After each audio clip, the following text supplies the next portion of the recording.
Hello दोस्तों, मैं किफन स्वागत करता हूं आपका। आज हम पढ़ने वाले हैं 6 मार्च 2022 का मोस्ट इम्पॉर्टेंट करंट अफेयर्स। तो प्लीज़ दोस्तों सपोर्ट जरूर कीजिएगा और इस वीडियो को अपने एक दोस्त के साथ जरूर शेयर कीजिएगा। और यदि आप नए हैं तो प्लीज़ चैनल को सब्सक्राइब कर लीजिएगा और वीडियो को लाइक भी कर दीजिएगा। तो चलिए स्टार्ट करते हैं। पहला क्वेश्चन है, हाल ही में देश की पहली सागर परिक्रमा की शुरुआत किस राज्य में की गई है? तो इसका जो राइट आंसर हो जाएगा, देश की पहली सागर परिक्रमा की शुरुआत गुजरात राज्य में शुरू की गई है और इसकी शुरुआत केंद्रीय मत्स्य पालन मंत्री पुरुषोत्तम रूपाला जी के द्वारा इसकी शुरुआत की गई है। और यह जो सागर परिक्रमा है, ये भारत की पहली सागर परिक्रमा है। इसके तहत जो है सागर की 8000 किलोमीटर से ज़्यादा परिक्रमा की जाएगी। और इसका जो मुख्य उद्देश्य है सागर परिक्रमा का, जो भी भारतीय मछुआरे हैं और भारतीय मछुआरों के लिए जो केंद्र सरकार द्वारा योजना शुरू की गई है, उनके बारे में जो है मछुआरों को अवगत कराना, जानकारी प्रदान करना एवं भारतीय मछुआरों की समस्याओं को हल करने के लिए यह जो है सागर परिक्रमा की शुरुआत की गई है। यह जो सागर परिक्रमा है, यह कच्छ जिला जो कि गुजरात में पड़ता है, कच्छ जिला के मांडवी से शुरू की जाएगी। 5 मार्च को शुरू हो गई है और इसका समापन जो होगा वो 6 मार्च को होगा। कहाँ? गुजरात के पोरबंदर में, ये भी याद रखिएगा। अब यह जो है शुरुआत की गई है गुजरात राज्य में। तो इंडिया के मैप पे गुजरात कहाँ पास स्थित है? तो इंडिया के मैप पे देखें तो गुजरात राज्य यहाँ पास स्थित है और ये भारत का एक पश्चिमी राज्य है। और यदि पूछा जाए कि भारत का सबसे लंबा समुद्री तटीय वाला राज्य कौन सा है, तो ये गुजरात राज्य ही है। और नेक्स्ट याद रखिएगा कि यहाँ का जो DLR नंबर है वो है 33 26 11। 33 यहाँ डिस्ट्रिक्ट है, 26 लोकसभा की सीट है और 11 यहाँ राज्यसभा की सीट है। गुजरात की जो उत्तरी सीमा लगती है वो राजस्थान के साथ लगती है और इसकी जो दक्षिणी सीमा लगती है वो दादर एंड नागर हवेली और महाराष्ट्र राज्य के साथ लगती है। और इसकी जो पूर्वी सीमा लगती है वो मध्य प्रदेश राज्य के साथ लगती है और इसकी जो पश्चिमी सीमा लगती है वो अरेबियन सी के साथ लगती है। नेक्स्ट याद रखिएगा कि यहाँ का जो विधान मंडल है वो एक सदनीय है। यहाँ केवल विधानसभा की सीटें हैं और यहाँ कितनी विधानसभा की सीटें हैं? तो 182 विधानसभा की सीटें हैं। गुजरात की राजधानी क्या है? तो यहाँ की जो राजधानी है वो है एक गांधीनगर। और यहाँ के मुख्यमंत्री कौन है? तो हाल ही में यहाँ के मुख्यमंत्री बने हैं भूपेंद्र पटेल, ये भी याद रखिएगा। और गुजरात राज्य के गवर्नर कौन है? तो ये हैं आचार्य देवव्रत, याद रखिएगा। और गुजरात राज्य की जो लार्जेस्ट सिटी है वो कौन सी है? तो ये है अहमदाबाद, ये भी याद रखिएगा। अगला आपको याद रखना है कि गिरबन नेशनल पार्क है, गिरबन नेशनल पार्क और black buck national park, black buck national park और वंफदा नेशनल पार्क और नेक्स्ट याद रखिएगा मरीन नेशनल पार्क। ये सभी नेशनल पार्क कहाँ स्थित है? तो गुजरात राज्य में ही स्थित हैं। और नेक्स्ट आपको याद रखना है कि न्याय घड़ी स्थापित करने वाला भारत का पहला हाई कोर्ट कौन सा बना है? तो ये गुजरात हाई कोर्ट ही बना है। और नेक्स्ट आपको याद रखना है कि भारत का पहला बुलेट ट्रेन स्टेशन कहाँ बनाया जाएगा? तो ये गुजरात के सूरत में बनाया जाएगा भारत का पहला बुलेट ट्रेन स्टेशन 2024 तक। और नेक्स्ट याद रखिएगा कि हाल ही में जो केवड़िया रेलवे स्टेशन है इसका नाम बदल करके एकता रेलवे स्टेशन कर दिया गया है। और गुजरात का जो केवड़िया है इसे भारत के पहले इलेक्ट्रिक शहर के रूप में विकसित किया जाएगा। और नेक्स्ट याद रखिएगा कि यूट्यूब पर अपनी लाइव स्ट्रीमिंग करने वाला जो भारत का पहला हाई कोर्ट है ये कौन सा है? तो गुजरात हाई कोर्ट ही बना है। और ग्रामीणों का विकास करने के लिए वतन प्रेम योजना, वतन प्रेम योजना की शुरुआत किस राज्य के द्वारा की गई है? तो ये गुजरात राज्य के द्वारा ही एक की गई है। और हाल ही में जो है 2 दिवसीय अंतर्राष्ट्रीय शिक्षा सम्मेलन का उद्घाटन कहाँ किया गया है? तो ये अहमदाबाद गुजरात में एक किया गया है। और हाल ही में किस राज्य सरकार ने जो है नदी उत्सव बनाया है? तो ये गुजरात राज्य ने ही बनाया है, ये भी याद रखिएगा। और हाल ही में अमेज़न ने किस राज्य में जो है अपना पहला डिजिटल केंद्र स्थापित करने की घोषणा की है? तो गुजरात राज्य में स्थापित करेगा। भारत का जो सबसे बड़ा सौर पार्क की स्थापना की गई है ये गुजरात के कच्छ में की गई है, ये भी याद रखिएगा। और नेक्स्ट आपको याद रखना है कि जो भारत का पहला रेलवे ट्रैक के ऊपर 5 स्टार होटल बनाया गया है ये गुजरात में ही बनाया गया है। कहाँ? गांधीनगर रेलवे ट्रैक के ऊपर, ये भी याद रखिएगा। और हाल ही में जो है गुजरात का जो धौलावीरा इसे यूनेस्को की सूची में शामिल किया गया है। और यूनेस्को की सूची में शामिल होने वाला यह जो है भारत का 40वां स्थल बन गया है, यह भी याद रखिएगा। अगला जो क्वेश्चन है वो है हाल ही में विश्व मोटापा दिवस कब मनाया गया है? तो इसका जो राइट आंसर हो जाएगा हाल ही में जो है 4 मार्च को विश्व मोटापा दिवस बनाया गया है। और इसका जो मुख्य उद्देश्य है वो है कि मोटापा की समस्या को दूर करने के लिए एवं इस संकट को व्यवहारिक रूप से समाधान करने के लिए विश्व मोटापा दिवस हर वर्ष 4 मार्च को मनाया जाता है। और यह किसके द्वारा बनाया जाता है? तो याद रखिएगा कि विश्व मोटापा संघ के द्वारा बनाया जाता है, जिसकी स्थापना 1999 में की गई थी। और लंदन यूके यूनाइटेड किंगडम में इसका हेडक्वार्टर स्थित है। और नेक्स्ट याद रखिएगा कि पहली बार यह कब बनाया गया था? तो 2015 में बनाया गया था। इससे पहले जो है यह 11 अक्टूबर को बनाया जाता था, लेकिन बदल करके अब यह जो है 4 मार्च को आयोजित किया जा रहा है। नेक्स्ट याद रखिएगा कि 2022 में इसकी थीम क्या थी? तो नेक्स्ट याद रखिएगा कि एवरीबॉडी नीड दिस एक्ट इसकी थीम थी 2022 में। अभी जो यह है मार्च माह का इंपॉर्टेंट डेज, तो अब तक जो भी इंपॉर्टेंट डेज बनाए गए हैं मार्च महीने में तो वो देख लेते हैं। तो 1 मार्च को कौन सा डे बनाया गया है? तो शून्य भेदभाव दिवस, जीरो डिस्क्रिमिनेशन डे बनाया गया है। और नेक्स्ट याद रखिएगा कि 1 मार्च को ही बनाया गया है नागरिक सुरक्षा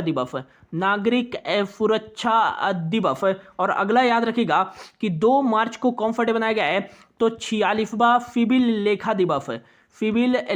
दिवस बनाया गया है 2 मार्च को। और अगला याद रखिएगा 3 मार्च मोस्ट इंपॉर्टेंट है विश्व वन्यजीव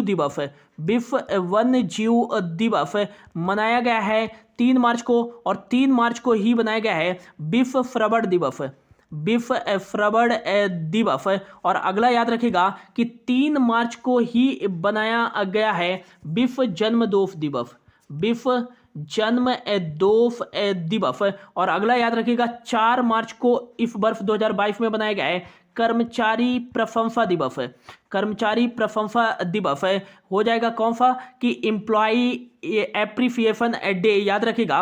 और यह हर वर्ष मार्च माह के पहले फ्राइडे को बनाया जाता है। और 2022 में यह 4 मार्च को बनाया गया है। और 4 मार्च को ही बनाया गया है राष्ट्रीय सुरक्षा दिवस, ये भी याद रखिएगा। और 4 मार्च को ही बनाया गया है विश्व मोटापा दिवस, ये भी याद रखिएगा।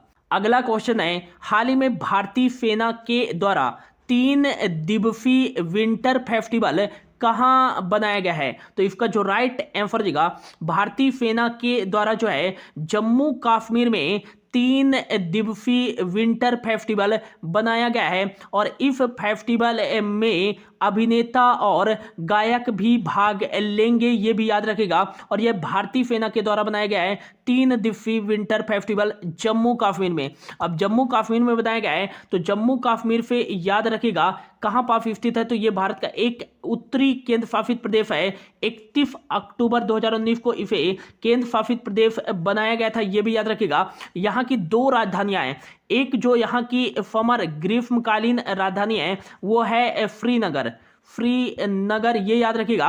और यहाँ की जो विंटर कैपिटल है वो है जम्मू। नेक्स्ट याद रखिएगा कि यहाँ के जो लेफ्टिनेंट गवर्नर है वो है मनोज सिन्हा। और यहाँ का जो DLR नंबर है वो है बीफ 0504। बीफ यहाँ डिस्ट्रिक्ट है, 5 लोकसभा की सीट है और 4 यहाँ जो है राज्यसभा की सीट है। यहाँ विधानसभा की सीटें कितनी है तो याद रखिएगा कि यहाँ विधानसभा की जो सीटें है 114। नेक्स्ट याद रखिएगा कि जम्मू कश्मीर में ही स्थित है दाचीगाम नेशनल पार्क, काची नाग नेशनल पार्क, और नेक्स्ट याद रखिएगा किश्तवाड़ नेशनल पार्क और सलीम अली नेशनल पार्क।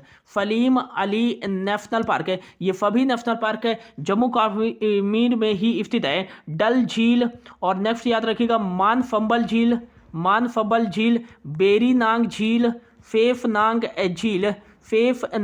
झील और बुलर झील जो कि भारत की सबसे बड़ी मीठे पानी की झील है, ये कहाँ स्थित है? जम्मू कश्मीर में ही स्थित है। और नेक्स्ट याद रखिएगा कि हाल ही में जो है बगफ आवाम स्वतंत्रता दिवस के 75वीं वर्षगांठ का जश्न मनाने के लिए जो है बगफ आवाम मेले का उद्घाटन कहाँ किया गया है तो ये जम्मू कश्मीर में ही एक किया गया है। और हफ्त फिल्म को बढ़ावा देने के लिए जो है कारखंडर योजना की शुरुआत किस केंद्र शासित प्रदेश के द्वारा शुरू की गई है तो जम्मू कश्मीर के द्वारा शुरू की गई है। और हाल ही में जो है कचौथ महोत्सव कहाँ बनाया गया है तो जम्मू कश्मीर में ही बनाया गया है। हाल ही में जो है हरत महोत्सव यह कश्मीरी पंडित के द्वारा बनाया गया है, कश्मीर में ही हरत महोत्सव महाशिवरात्रि के अवसर पर। और हाल ही में जो है आहर बल महोत्सव ये भी कहाँ बनाया गया है? जम्मू कश्मीर में बनाया गया है। और हाल ही में जो है विंटर फेस्टिवल ये भी जम्मू कश्मीर में बनाया गया है।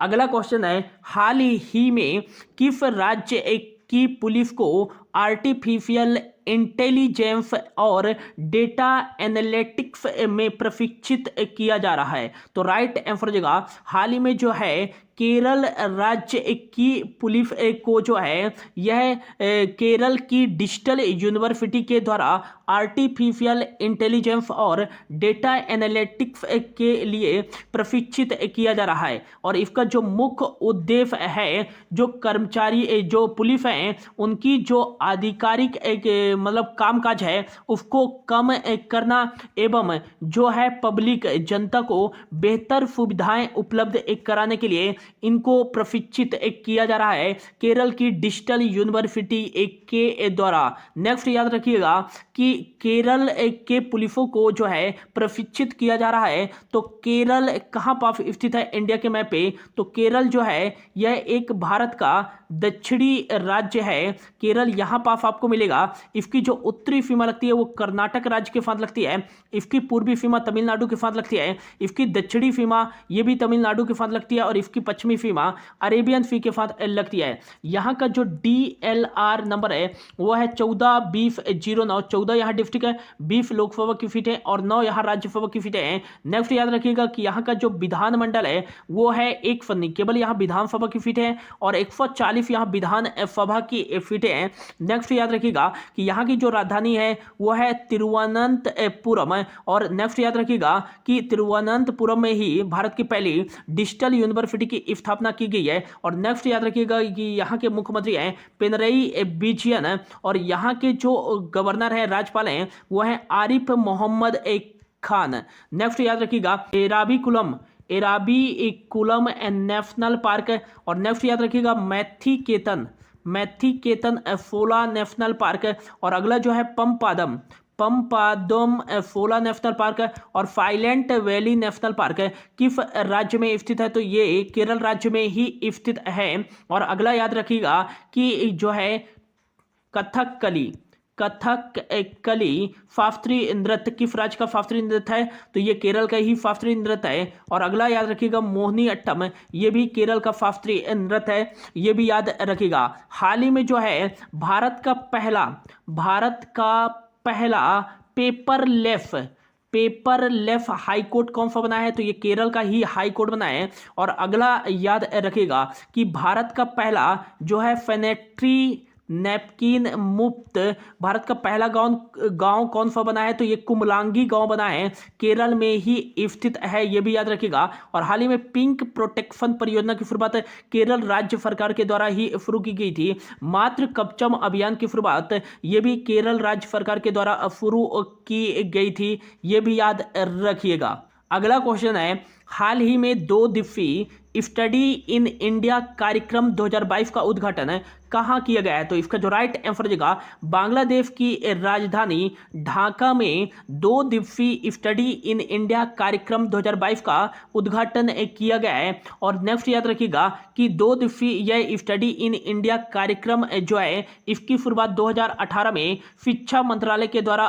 शुरू की गई थी। और इसका जो मुख्य उद्देश्य है, दुनिया भर के 150 से अधिक देशों के छात्रों को भारत में अध्ययन करने के लिए आकर्षित करना और उच्च शिक्षा लेने के लिए प्रोत्साहित करना इसका मुख्य उद्देश्य है। अर्थात याद रखिएगा कि शिक्षा मंत्री कौन है? तो ये वर्तमान में भारत के शिक्षा मंत्री हैं, केंद्रीय शिक्षा मंत्री, ये धर्मेंद्र प्रधान हैं। अगला याद रखिएगा कि बांग्लादेश की राजधानी ढाका में आयोजित किया गया है, तो ढाका यहाँ की राजधानी हो जाएगी। और बांग्लादेश में करेंसी क्या चलती है? टका चलती है। यहाँ के राष्ट्रपति कौन है? तो नेक्स्ट याद रखिएगा कि अब्दुल हामिद जो हैं यहाँ के राष्ट्रपति हैं। और यहाँ के प्राइम मिनिस्टर हैं शेख हसीना। और नेक्स्ट याद रखिएगा कि भारत की सबसे लंबी सीमा किस देश के साथ लगती है? तो बांग्लादेश के साथ ही लगती है, 4096 किलोमीटर की सीमा लगती है। और नेक्स्ट याद रखिएगा आप कि बांग्लादेश और भारत के बीच में कौन सी एक्सरसाइज आयोजित की जाती है? तो संप्रीति एक्सरसाइज आयोजित की जाती है। अगला क्वेश्चन है, हाल ही में एशियाई खेलों का ट्रायल देने वाले सबसे कम उम्र के घुड़सवारी एथलीट और एकमात्र नागरिक कौन बने हैं? तो राइट आंसर जगह हरियाणा गुरुग्राम के रहने वाले शशांक सिंह कटारिया जो हैं एशियाई खेलों का ट्रायल देने वाले सबसे कम उम्र के घुड़सवारी एथलीट और एकमात्र नागरिक बन गए हैं, ये याद रखिएगा। अगला क्वेश्चन है, हाल ही में भारतीय एक्सा लाइफ इंश्योरेंस के ब्रांड एम्बेसडर के रूप में किसे नियुक्त किया गया है? तो राइट आंसर जगह अभिनेत्री विद्या बालन जी को जो है भारतीय एक्सा लाइफ इंश्योरेंस के ब्रांड एम्बेसडर के रूप में नियुक्त किया गया है। और भारतीय एक्सा लाइफ इंश्योरेंस की स्थापना 2007 में की गई थी। इसके सीईओ कौन है? तो पराग राजा इसके सीईओ हैं। और आज का जो हमारा लास्ट एक क्वेश्चन है, हाल ही में भारत का सबसे बड़ा और सबसे प्रतिष्ठित जियो वर्ल्ड सेंटर किसके द्वारा शुरू करने की घोषणा की गई है? तो राइट आंसर जगह रिलायंस इंडस्ट्री के द्वारा जो है यह भारत का सबसे बड़ा और सबसे प्रतिष्ठित जियो वर्ल्ड सेंटर स्थापित करने की या शुरू करने की घोषणा की गई है। अगला याद रखिएगा कि ये कहाँ शुरू किया जाएगा? तो मुंबई के बांद्रा कुर्ला कॉम्प्लेक्स में शुरू किया जाएगा।